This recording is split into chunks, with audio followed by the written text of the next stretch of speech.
Hello friends, welcome to my channel aces fight for your fantasy. So last time 2 ఒకాబ్ చూసాం కదా, ఇప్పుడు another vocab చూద్దాము. ఫెకేడ్. ఫెకేడ్ అంటే ఫాల్స్ అవుట్వర్డ్ అపీరియన్స్. అంటే ఒక మనిషి బయటకి మంచిగా ఉంటాడు, బట్ అసలు యాక్చువల్ రియల్ ఏంటి అంటే అతను ఫాల్స్ అనమాట. అంటే మనకి పైన చూపించేదంతా పైనే అనమాట. సో ఇదంతా పైనే అని చెప్పడానికి, అంటే యాక్టింగ్ చేస్తున్నారు అనే సెన్స్లో మనం దీన్ని యూజ్ చేస్తాం. ఓకేనా? సో దీన్ని ఎట్లా గుర్తుపెట్టుకోవచ్చు అంటే ఫెకేడ్,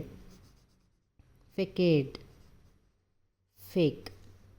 ఓకే, ఫెకేడ్, ఫేక్ అని చెప్పి మనం గుర్తుపెట్టుకోవచ్చు. Okay, and next enamoured. So దీన్ని ఏమంటారంటే స్ట్రాంగ్లీ అట్రాక్టెడ్. మీనింగ్ ఏంటి? ఎనామర్డ్ అంటే స్ట్రాంగ్లీ అట్రాక్టెడ్. సో దీన్ని ఎలా గుర్తుపెట్టుకోవచ్చు అంటే ఎనామర్డ్, దీన్ని మనం 2 వర్డ్స్గా స్ప్లిట్ చేద్దాం. ఫస్ట్ వచ్చేసరికి ఎనామోర్డ్. సో ఈ అనేదాన్ని మనం ఎనామిల్ అనుకుందాం. ఈ మోర్ ఏదైతే ఉందో దాన్ని మనం హిందీలో రాద్దాం. Okay, more.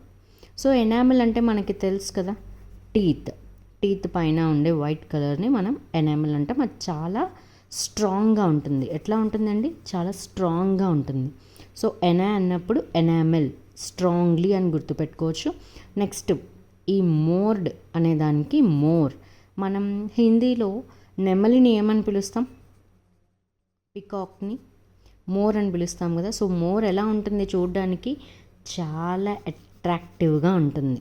అవునా? మోర్ని చూడగానే అందరూ అట్రాక్ట్ అయిపోతారు నెమలిని చూడగానే కదా.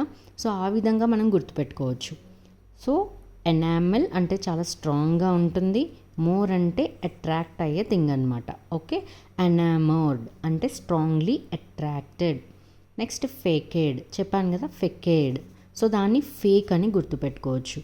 ఫాల్స్ అవుట్వర్డ్ అపీరియన్స్, పైన నటన మాత్రమే, రియాలిటీ కాదు.